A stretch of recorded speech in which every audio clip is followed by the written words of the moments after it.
Bonsoir frères et sœurs. Le pauvre va prier ce soir.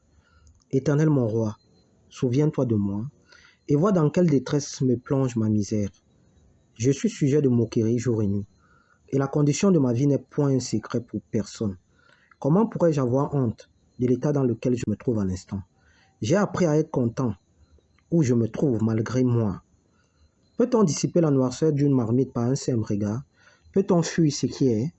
Je suis devenu célèbre du jour au lendemain à cause de ma misère. Tous ensemble, ils déclarent sans retenue.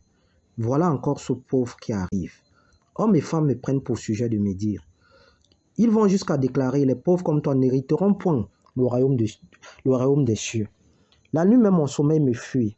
Est-ce de ma faute si je n'ai toujours pas le strict minimum? Je ne regarde qu'à toi, éternel, jour et nuit. Toi qui es le créateur de toutes choses. Toi qui élèves et rabaisse chacun de nous. Toi qui appauvris et enrichis. Toi qui abaisse et qui élève. Je me présente à toi à l'instant comme un ver de terre et non plus comme un homme. Car je suis rejeté et pointé du doigt de partout, tant ma condition fait pitié. Qui souhaitera avoir pour ami un misérable? Dis-moi, qui à l'instant éternel? De quel paix peut régner un le riche et le pauvre? Les zèbres dans la savane ne sont-ils pas le gibier des lions? Ainsi les pauvres sont la pâture des riches. Ainsi le pauvre est en horreur à bon nombre de personnes. Le riche qui chancelle est soutenu par ses amis, mais le pauvre qui tombe est repoussé par les siens. Que le riche se trompe, beaucoup viennent à son secours. S'il profère des sottises, on lui donne raison. Mais si un pauvre homme comme moi se trompe, on lui fait des reproches. S'il dit des choses sensées, on n'en fait aucun cas. Quand un riche parle, tous se taisent et portent haut et fort son discours. Quand un pauvre parle, et on dit « qui est-ce ?» Et s'il trébuche, on le pousse pour le bannir. On le pousse pour l'humilier. Qui aimera avoir pour ami un laissé pour compte? Qui pourra prendre la défense du pauvre si ce n'est toi, éternel? Qui pourra prendre la défense du pauvre si ce n'est toi, éternel? Dans ce monde où le mal est bien et le pauvre est dû au silence, qui pourra prendre la parole du pauvre en considération dans son entourage, dans sa maison, auprès de ses frères et sœurs? Dis-moi qui saura respecter le démuni? Qui saura lui donner une place dans cette société où c'est la course au Dieu argent? Qui saura donner une place dans cette société aux pauvres, éternel mon Dieu, mon roi? Oui, riches et puissants de la terre ont le pouvoir de vie et de mort sur les créatures du Seigneur. Même leur justice est taillée sur mesure pour enterrer complètement le pauvre. Qui saura me justifier si ce n'est toi, éternel? Ouvre ta bouche à l'instant, éternel mon Rédempteur. Juge avec justice et défends le malheureux et le pauvre. Dans ce monde où la loi du plus fortuné est légalisée et acceptée de tous, face à toutes ces injustices, j'ai appris à apprécier ma condition de vie afin d'éviter les humiliations et le mépris des hommes. Éternel Dieu des armées, j'ai appris à garder le silence et à me contenter des restes. J'ai appris avec du recul que les cinq doigts de la main sont inégales. J'ai compris dans ma détresse que certains jours sont plus longs que d'autres. Pourquoi le monde a en horreur le pauvre?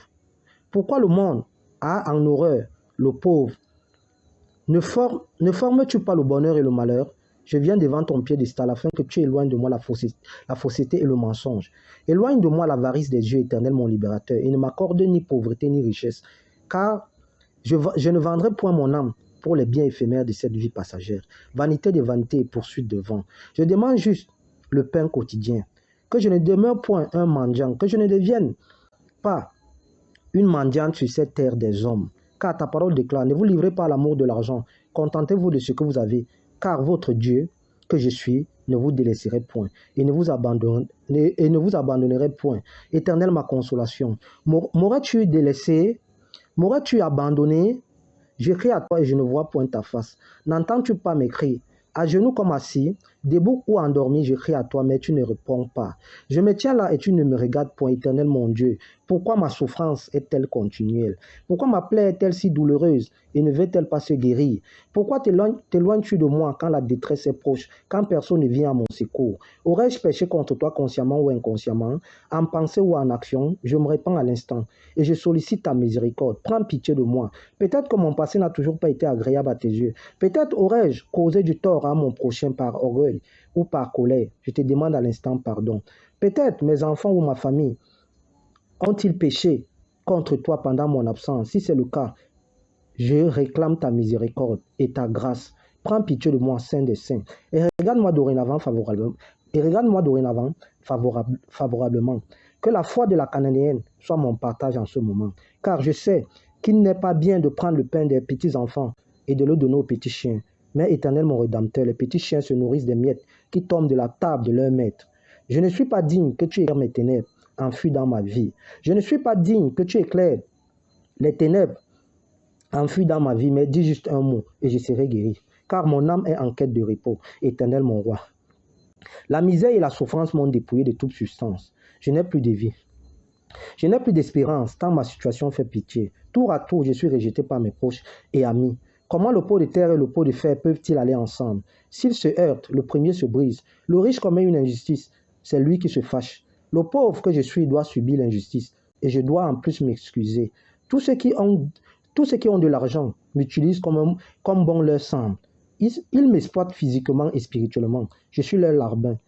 Malgré les services que je leur rends, si je suis dans le besoin et je sollicite alors leur aide, aussitôt ils me laissent tomber. Qui saura me justifier? Qui saura justifier le démuni que je suis à longueur de journée? Ils me nourrissent d'espoir avec de grands discours. À longueur de journée, Éternel, mon Dieu, mon roi, ils me nourrissent d'espoir avec de grands discours. Toujours avec du sourire. Ils me font plusieurs compliments tout en déclarant « Que puis-je faire pour toi ?» Après quoi, s'ils me voient, les mêmes me négligent et secouent la tête. Tel est mon lot de consolation. Vois, Seigneur, vois ma situation. Je continue à espérer en toi car je sais que les biens et les maux, la vie ou la mort, la pauvreté et la richesse viennent de toi, Seigneur. Je ne désire qu'une seule chose, pouvoir nourrir les miens. Pouvoir nourrir les miens et me rapprocher de ta sainteté. Car ta parole déclare dans 1 Timothée 6, le verset 7 à 8, que nous n'avons rien apporté dans le monde. Et il est évident que nous n'en pouvons rien emporter. Si donc nous avons la nourriture et le vêtement, cela nous suffira. Éternel, secours-moi, car mes jours s'en vont. Mes jours s'en vont comme la fumée. Prends pitié de moi, Seigneur. Je dépéris, guéris-moi, mon Dieu, car je tremble de tous mes os. Qui saura te rendre grâce au séjour des morts? Est-ce que les morts peuvent-ils raconter ta bonté et te dire merci? Est-ce que les morts peuvent raconter ta fidélité? C'est en toi, Éternel, que j'expose ma cause. Toi, l'ouvrier des grandeurs insondables, dont les merveilles épuisent les noms. C'est toi, mon Dieu, qui répand la pluie sur la terre. C'est toi, mon Dieu, mon roi, qui répand la pluie sur la face de la terre, qui bénit et restaure le pauvre. Toi, ma consolation et mon refuge de toujours.